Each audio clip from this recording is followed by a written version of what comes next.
Hey everybody, this is Brian Kelly from Association Mavens, where you get direct access to the foremost thinkers and teachers in the association space. Today, my guest, I'm very happy to bring this guest on the show today, is Amy Sample Ward. She is the CEO of NTEN, also known as the Nonprofit Technology Enterprise Network, which is an international nonprofit organization which was founded in 2000. Not that old, which is cool. We'll get into that a little bit later. NTEN is also known as the community for those who are interested in the use of technology to support nonprofit organizations and issues. So very important stuff. Welcome to Association Mavens, Amy. Thanks for having me. I'm excited to be on. All right. Well, you've spoke at conferences. You've done all sorts of things, ebooks. You are an evangelist on this topic for sure. And I was very interested to bring you on to see, we'll dive into some specific questions, but to get started, can you give us like a high level view of where are we at with social media in the nonprofit space and even more specifically in the association space? Give us like an overview of where you see things, where you see the trends. Any insights that you can share would be most appreciated. Mm-hmm. Sure. I think we could spend the whole time talking about that super high state of the world. From what we see at NTEN, at least, nonprofits have, not all of them, but many of them have been using some form of social media for long enough now that people really are recognizing it's not going to be the place where you raise $100,000, right. But it's the place where you could maybe meet and really champion the people who are going to help you raise that $100,000, and it's foremost a place to highlight that your organization has trusted and real relationships, with your supporters. So I think in that way, many associations have already really mastered the strategies that come with engagement, and now it's just more of a challenge for some, of course, but I think their associations are in a really great place to just transition some of that member engagement and retention focus strategies and successes they've had in all different kinds of mediums and channels into social media and have it be a place where they just excel at highlighting the people in their community. They know how to, really raise up those voices, not of themselves, but of the members. So I think it's a little bit more promising for associations in that way. It's an opportunity to transition some of those successful strategies and just, use social media as this engagement place that it's meant for. Yeah, I mean, we're definitely a few years removed from those days of scratching our heads saying, okay, what is this? How are we going to use it? If we're going to invest money in this, like what's the ROI, to a place now where the light bulb has gone on and we're seeing like, okay, this is not going to be the thing that brings in money, like you said.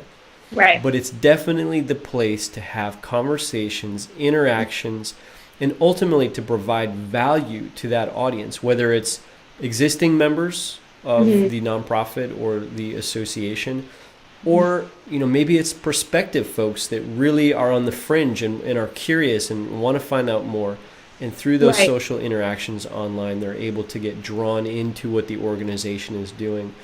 And I think the kind of danger there is, I totally agree with what you're saying, but I've seen many organizations, nonprofits, associations that feel like, okay, great, we've kind of got it. The light bulb has gone off. We've got this. And this is how it is. And they treat every new channel that they engage on, Facebook is not the same as Twitter. Yes. Just in its, core functionality, but also the members of your community that are on that platform aren't the same as they are on the next platform, And so thinking, we've been on Facebook for 5 years, we've got this figured out, and now we're gonna, jump on over to Tumblr. You can't bring the same content, you can't bring the same stories sometimes. You really have to figure out who's that segment of your community that's there and what makes sense. It's all about engagement and it's all about, content and storytelling, but there's some nuanced differences that I think organizations who take that, oh, it's all social media, it's all the same, they take that approach, and then they feel like, this works so well on Facebook. How come no one's retweeting us? Well, they can't read the whole message. You're just, they can't see what it is. Yeah. It doesn't make sense for that channel. I'm so glad you said that, because that's a perfect segue to where I wanted to go next, was getting a sense from you, like, what is the core fundamental thing that we should all understand about these various channels? I mean, there's tons and tons and tons and tons of them. Each one has a different, protocol or approach or way, a way that you communicate. I've recently, in the last few months, obviously read Gary Vaynerchuk's latest book, Jab, Jab, Jab, Right Hook, where he gets into some of the nitty-gritty details of like, hey, you need to understand that Instagram is not like Twitter, and Twitter is not like Facebook, just as you were saying. Mm-hmm. So building upon that, is there anything else that you would share with us regarding this topic of putting together a multi-channel strategy on social media? I think my first and foremost recommendation, a recommendation that would be true regardless of who you are or who you work with, is that you don't have to feel like you're, moving out into uncharted territory. You don't have to feel like, we're totally going to fail if we do this because we have no idea how to use Instagram. Well, you don't have to be using Instagram if your community is not using Instagram. Yeah. Like, as like a association, if you were getting, invitations to speak at all these different conferences, and some of them had nothing to do with your industry, nothing to do with your members, we wouldn't think twice about not going there. And yet when it comes to social media, we think, I saw in the newspaper that this organization ran a campaign on this channel. We need to do that too. Why? Why do you need to do that? Just because this other organization did? So it's not a technical suggestion, actually, and it's not about the functionality of any tools, but just a reminder and really like a opportunity to give yourself permission to not adopt new channels unless your community is there. The type of content that your community likes to share, does that content work on this platform? If so, maybe it's a good fit. But if you're, an organization that's, you're an association focused on this, nanoscience, and people are sharing policy and reports, maybe Instagram is not where you need to be. Right. It's not a content fit. So don't feel obligated to just chase the internet, all around in circles. Just chase your community. If they have adopted a tool, go there, and now you know how to use it. You can, create an account, look at your community members and say, oh gosh, a lot of them share this type of content. We will deliver it to them. You take a lot of the guesswork out when you follow your people. I love it, because it really boils down to asking yourself the question, why? Why are we doing this? What is the end goal? And also where? Where are our constituents, our audience, our members, our prospective members, and really going to those places that they're at. Which again, I think is evidence of like we're graduating. We're moving from this social media 101 world where we've kind of got a sense, we've got it figured out, but now we need to start asking the harder questions, the deeper questions, to really maximize it and not be superficial, right. And not think that we've got it all figured out. There's always, things are constantly evolving and iterating. Mm-hmm. We need to be asking ourselves these questions as time marches on. So very cool. Yeah. All right. So Amy, now the next thing I'd love to explore with you is, and maybe this could be kind of fun, is what are the 3 trends that you're seeing that have, and I think it might have been like at the end of last year, beginning of this year, you kind of said, here's what the trends are like that are coming. Now that we've got almost 6 months under our belt, we're getting close to the halfway point of the year. What are really some of the things that you've seen, maybe the top 3 things that are trending right now? Yeah, I think I would say things that are trending based on, conversations, things we see bubble up a lot more than other topics in the community. So I'm going to say what the 3 are, and then we can explain them. So mobile, data, and of course, this perpetual conversation about whether email is dead. Yeah. So I'll go back to the beginning, mobile. I think we're at a place now where people people really understand that mobile is a thing. It is a channel. Unfortunately, our kind of conundrum, this catch-22, is that, we're all walking around with our phones, doing everything on my phone all the time. And then I arrive at the office and put this phone away. Don't know what that is. Do not use that thing. We arrive in our offices and we completely forget that as individuals, we're using those devices all the time. We show up at our office and we think, okay, we are going to craft the best blog post that anyone has ever seen. All of our information is going to be in this blog post. The whole world will read it all the way down to the very last, line. They'll all leave comments. We put all this energy in. Nothing happens to that blog post, of course, because we forget how actual humans are using technology. We show up to work and we forget how we even do that. Are we at lunchtime scanning through, Twitter for interesting articles? Okay, so why are we not posting our blog on Twitter, at lunchtime when our folks are online? So I think that's the big note about mobile, is that we're all using it. So don't feel like as an organization you need to try and think, what should we do? Over 50% of Twitter's traffic is on mobile phones. Right. You don't have to feel like it's the middle of the day, so you shouldn't tweet. Tweet. People are looking at this content. Don't forget about mobile, even though we all use it personally. The second one with data, we're seeing organizations get to that point now where they're like, okay, great, we've been talking about data for years, we've been talking about impact for years and measurement and blah-de-blah, but now we're ready to stop talking about it and try and do something with it. And I think this is where there's a lot of interesting conversations coming out, because instead of just continuing to say, oh, you need to capture that data or you need to measure that impact, now people are saying, great, we tried to, and we have this issue, that my YMCA defines graduation rate differently than this other YMCA. That's the important data conversation that I think,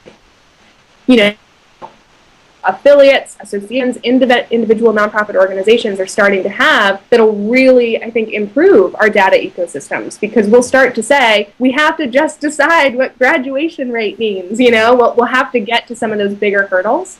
And then the last one, the perpetual, all those blog posts that say, email is dead and email is the king, and no, email is really dying, long live Facebook or something else.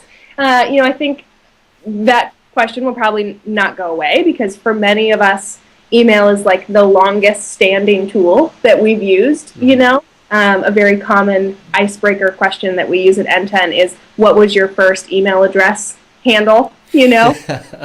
Because for most of us, it was not our name. And it was something very telling about our personality. Yeah. So email seems like we've used it forever. So of course it must be dying, right? But that's not really the way it is. In NTEN's research, we continue to see email list growth growing, response rates continuing to be high, every year. So if your email seems to be dying, I think maybe that's an indicator of either you're doing your email wrong, or you should listen to your community and maybe they're more engaged in another channel. But as a whole, email is not dead. No, it's a very powerful channel if it's used right, like you said, or if your audience is actually in that place, which is a fundamental thing to try and figure out. Well, very cool. Yeah, I mean, that's exciting to see. Those are definitely things that are becoming more and more apparent. I think a lot of us have figured out those are the things we should be paying attention to. Now it's really diving into how do we leverage those in the best way possible. Right. So, Amy, we talked a moment ago about graduating from Social Media 101 to the next level. Uh-huh.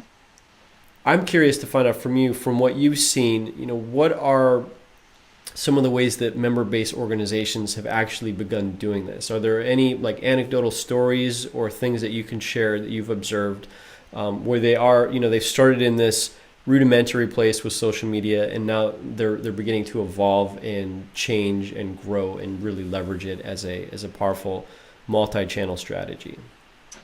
Yeah, I mean, I think there are probably all kinds of different examples, that meet all different qualifications, or are great examples of certain platforms over another. A campaign example that just was from the end of the year that I thought was a really a really excellent case study was from the Diabetes Hands Foundation. They do an annual campaign called the Big Blue Test. Yeah. And the Big Blue Test is not just a fundraising campaign, it's actually a fundamental mission meeting behavior change campaign. So in order to raise this money that's been pledged by a sponsor, people have to take this action. And so they don't have to give money, which is the best kind of fundraising, right? I get to do something and make this big name sponsor pay money. Yeah, I'm totally doing that, So people know they don't have to pay the money themselves, but the action they have to take is actually getting them in the practice of the best behavior pattern that they can have. So people with diabetes taking a blood test, having 30 minutes of exercise, whether that be walking the dog or going, for a run or a swim or whatever, and then, logging that on the site.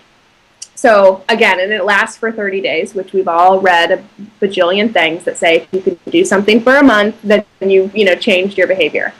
So it encourages people all month to be doing this. The money's coming in, but to make it a really engaged campaign, they are using a hashtag across all different channels, and they aggregate all that content back into the microsite. So every time you go to log your Big Blue Test, you're seeing live pulled photos from Instagram of people, with their running shoes and their little dog looking really cute, saying, I'm going to go for my 30-minute, walk with my dog, or I'm going to do this. So you really get to see the community taking this action, and then you think, well, gosh, I'm going to take a quick photo, and look, it's instantly up on the microsite. I am part of this community, taking money from a sponsor, and really making change. So I think it's a great example of course, a campaign that's mission specific, but really is leveraging all of that kind of social dynamic and peer pressure that happens in a good way, sometimes across the web. So when people see every day their friend posting on Facebook with their photo, they think,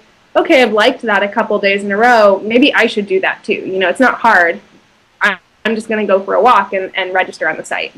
Nice. That's a great example. I love that.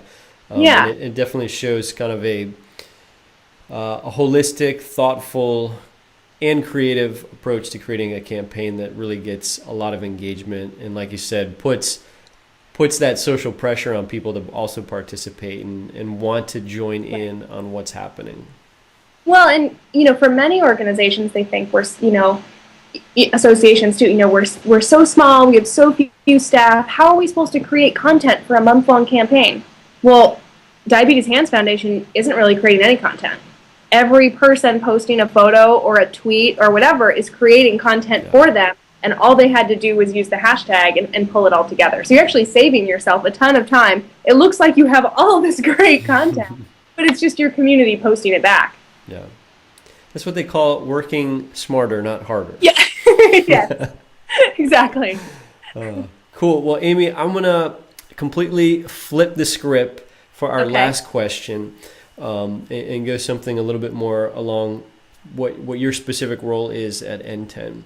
Sure. So I'm really curious, is there anything that you can share with us about how things have changed, how life has changed for you personally, moving from the role of like membership director to CEO at NTEN? How is this different, and what new adventures have you been involved in? Sure. I mean, I think there have been a lot of changes. Some of them seemed very apparent, and others it took a while to notice, oh, this is different now. And I think it is naturally difficult after being the membership director to not be the go-to person that gets called, or that gets to help people, because now they're calling the new membership director or calling another staff person. So that took a while to be like, but you could totally call me. I know the answer, let me help you. So finding ways to make sure myself, but also recognizing, I bet a lot of staff feel that way too. Megan isn't the only one that knows the answers. So we've instituted some changes to make sure everybody is, getting phone calls, and everybody gets to have a chance to speak at different events, or, even at the MTC. So making sure that if I feel a certain way, I bet other people do too. Yeah. And we can change as an organization to get everybody out there in the community. Something else I think is recognizing how many phone calls you can legitimately have in a day and how many you cannot. as an association that serves people in countries all over the world, as the membership director, I wasn't actually on the phone very much because so much of it was email, asynchronous, from people in all different time zones. But when your title changes, somehow people want to be on the phone with you instead of an email, and it is not humanly possible to make coherent sentences after a certain number of hours. So I've learned that lesson the hard way. Cool. Well, thanks so much for sharing. I was curious just to see, what life was like now that you've moved into this new role. How long has it been now? Has it been? It has been 1 year as of June 1st. Wow. Time flies, doesn't it? Yes, it does. And it's great. Come on over. We're happy to have you over for lunch anytime at NTEN. Awesome. Well, thank you. Yes. So, Amy, I appreciate your time. I know you're very, very busy. You're traveling all over the globe and all over the country. So, appreciate you doing the interview. And thank you, everybody, for watching. Be sure to sign up in the upper right-hand corner of the website to be updated via email. Yes, email is not dead. So you'll get an email when new interviews are posted. Also, be sure to follow @BrianKellyNow on Twitter to stay on top of all things Association Mavens related. And lastly, please submit your recommendation for which Association Maven you'd love to see interviewed next. Thanks again for watching, and I look forward to bringing you more great interviews next month. Bye-bye.